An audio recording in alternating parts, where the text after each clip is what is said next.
The Nintendo Switch 2 has been out for almost 2 months now, and is finally starting to become more readily available for purchase. If you haven't snagged one yet, the question on your mind may be, is it actually worth a buy? Well, I'm going to try and help answer that question for you. Today, I'll cover some of the key specs and performance updates.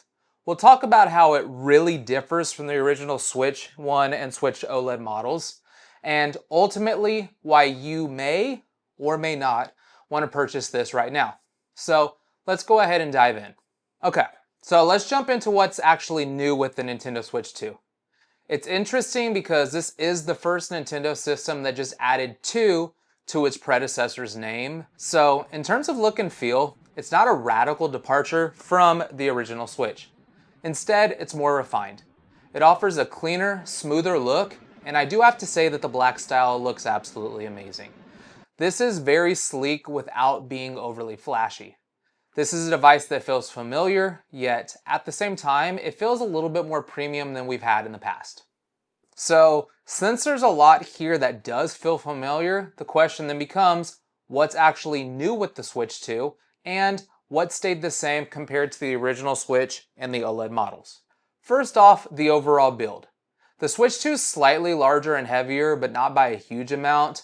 It measures about 4.5 inches tall, 10.7 inches wide, and 0.55 inches thick with the Joy-Cons attached, and it weighs roughly 1.18 pounds with those Joy-Cons compared to 0.88 pounds of the original Switch.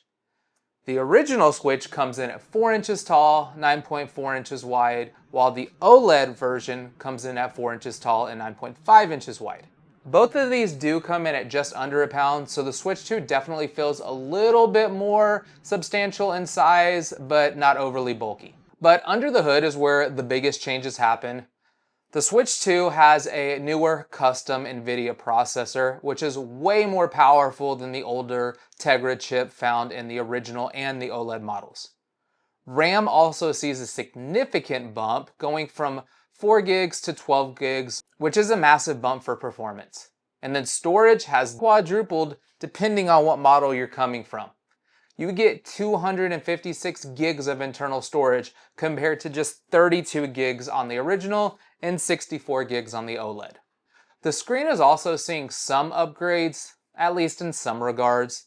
The Switch 2 now has a 7.9-inch LCD screen with a 1920 by 1080 resolution. This screen supports HDR10 and a variable refresh rate of up to 120 Hz. That's a big leap from the 6.2-inch 720p LCD screen on the original Switch, or even the 7-inch OLED screen on the latest model, which still looked good, but it was capped at 720p 60 Hz. Now, in my opinion, the fact that there's no OLED option, at least yet, is a major bummer.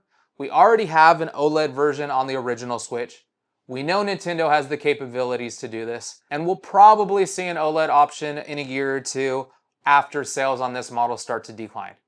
From a business perspective, I understand, but as a consumer, I think OLED options should start to become a norm, especially if a company has already established that they can do it, which Nintendo obviously already has. Looking at docked play, the Switch 2 can output up to 4K resolution at 60 frames per second, or 120 frames per second if you're using 1080p or 1440p resolutions. Both the original Switch and OLED models were limited to just 1080p and 60 FPS docked. Now, one area where the older Switch models may have the edge is battery life. The Switch 2 is rated for about 2 to 6.5 hours of play depending on the game. That's down from 4.5 to 9 hours that you could get on the original or the OLED. Charging time is about 3 hours for all models though, so at least this hasn't changed. One of the biggest changes that we're seeing though is in the expandable storage. The Switch 2 is only compatible with the microSD Express cards for gameplay. So if you've got a collection of older microSD cards from your previous Switch, don't expect them to work here. So, as you can see, the Switch 2 makes big leaps in power, screen size, docked gameplay, quality, and storage, but there are a few trade-offs like lower battery life and heavier weight, and no OLED screen yet. So how does all of this new hardware actually translate to the gameplay experience? Because ultimately, this is what matters for a gaming console. First and foremost, let's talk backwards compatibility. This is a huge win for existing Switch owners. for the most part, your entire library of original Switch games, both physical and digital, should work seamlessly on the Switch 2. That means all your favorites, aside from a few exceptions, will instantly benefit from the improved hardware. Many older titles, especially those that may have struggled with frame rate stability or resolution on the original Switch, will feel significantly better here. Games like Tears of the Kingdom and some of the recent Pokemon titles are transformed, often running at much smoother frame rates and higher resolutions than ever before, even without any specific Switch 2 patches. But the real excitement comes with the games that were designed specifically for the Switch 2, or games that have been optimized to truly leverage this power. This is where we're finally seeing what this hardware can do.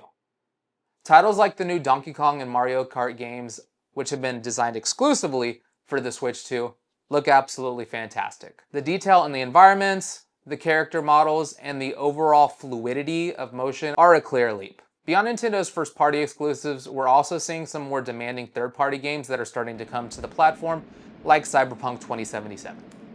Now, a game like Cyberpunk 2077 is interesting because while it's fantastic to have it on a portable Nintendo system, it's also available on other powerful handhelds like the ROG Ally or the Steam Deck. Performance can vary here though.